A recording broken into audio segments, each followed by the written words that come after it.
management highlight the psychosocial challenges faced by patients with wounds and understand the contribution of members of the multidisciplinary team in the rehabilitative process. Carbohydrates is the most available source of energy we find from foods.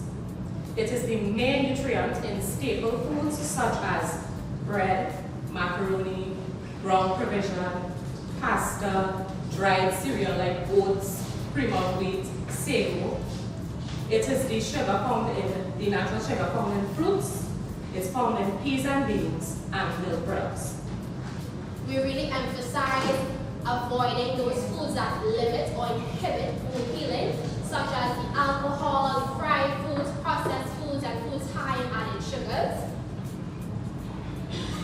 And finally, to remember that for healing and recovery, it's important that you have your balanced meals, stay hydrated, and of course, seek the help that is provided or available by the dietitians. The aim of the software is really for patients to have the dressing done in the convenience of their home, at their convenience. So if the relative have to work in the day, it is okay to do the dressing at night. When they do the dressing, they will take the photo and they will have it. So when we send the link to them, they will just have to upload the photo. How can we help? We can all engage. We can engage with patients by talking with them openly about their concerns related to wound care. We can encourage them to actively participate in the assessment. We can empathize with the individual, especially those living with chronic wounds. Educate patients by explaining procedures, how they are performed, and helping to dispel any myths and misconceptions that may be causing anxiety. And we can look at the whole patient and any factors that may be affecting their wound healing beyond the physical. Things you are already doing. It could be a smile, right? It could be a pleasant good morning. It could be giving them that extra 2 minutes of, sometimes patients like to talk and they're like, this is interesting. I know you're not really interested, but that 2 minutes might be the 2 minutes. You're the only person that giving that 2 minutes that day. So for these patients, as a clinician, as a nurse, as the caretaker, they presented to the hospital, you would like to get a general picture of the patient themselves. You would like to know the overall physical and mental health, including their life expectancy, if they had any previous hospitalization, operation, or even ulceration in anywhere, sacrum, anywhere else, and the cutis also. You want to know their diet and their recent weight changes, their bowel habits, their continence status. For example, how close the ulcer is, they passing the stool, if it's mixing with it, if it's getting into wound, stool, and urine. Pressure, spasticity, and flexion contractors, which will prevent the patient from moving. Right? Medication and allergies to medications. If whether they are on recreational drugs, tobacco, alcohol, you want to know who they live with, who are their support system, the social history, of course, where they live, their support surface use of the bed while sitting, and of course the level of independence.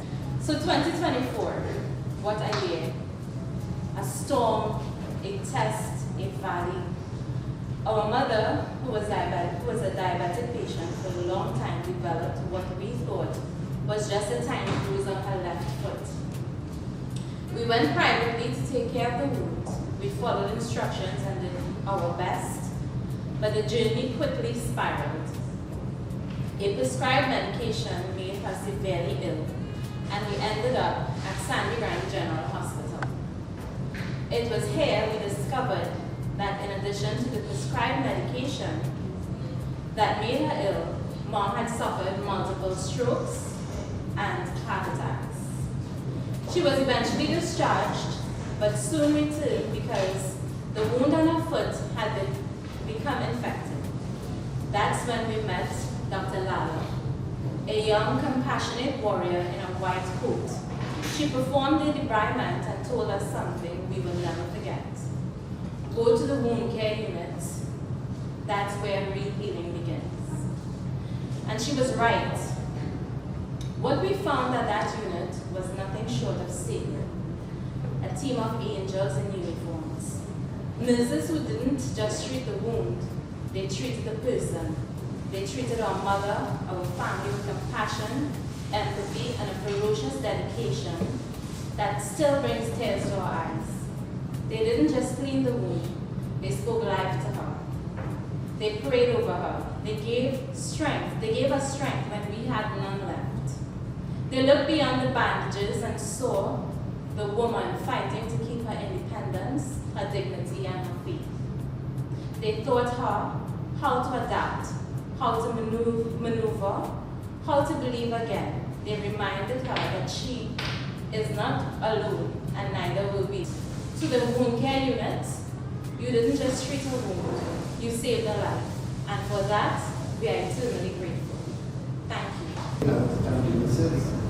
From my experience, I won't call the names because they all know who they are. Right? But a special mention to Travis Austin, who was randomly there, bed number 16. Come, walk with all the instruments. I said, Dr. we're going to do it. She said, I got to take it too. I said, so I'm not going to need a quick internet. She said, no, I'm going to right here. I said, you're mad? I thought, no, this is the first time in my life I had to be a patient in the hospital. I didn't know what to expect. And while I am in my bed, I put on the foot rules and I prayed. This gentleman, I'm quite contented. And then I hear quack, quack, quack. I said, doctor, like the two, like it, like it done. He said, boy, it looks so. You understand? And I continue going to that because I couldn't believe the same bed and I don't know. Same bed the amputation. Again, it's an experience I will never forget, but I'll never go back in that happened. Never ever again. I was bigger than this. I've lost a lot of weight. I'm eating exactly what I'm supposed to be eating. I never used to drink alcohol or smoke. Thank God for that. I love my belly. I love my belly. Love me. So again, I want to thank you. And before I go, I want to say I got permission from your sister to bring my granddaughter with me. She's a first-year medical student but in the States. So I just brought it for the experience. Can you tell you what you sound like?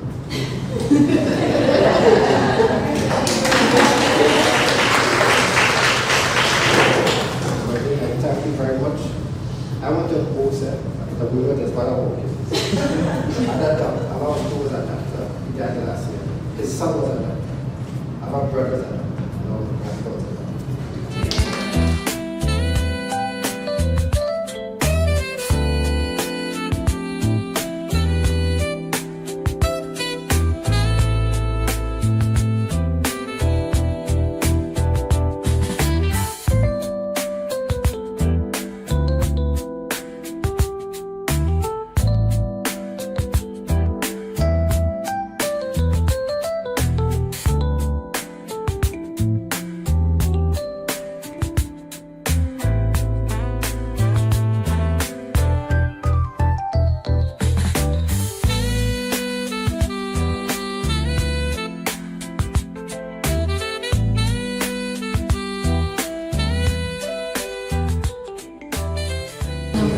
To be here this morning with our home care team. This team started in September of 2023 after having completed a successful pilot of the ILA virtual platform. Having been successful, we didn't want to go back to what was, so we formed the home care team. And this team has continued to excel in every way, ensuring that our patients receive the very best care. With this awareness seminar, this is the second annual awareness seminar, and I would just like to congratulate the wound care unit for doing an outstanding and an excellent job, not just physically, but emotionally and psychologically. And it's a great job that they are doing. I would like to take the opportunity to express my sincere gratitude to all of you for attending our seminar hosted by the Home Care Unit. Your presence and participation have made this event a success. Give this a round of applause.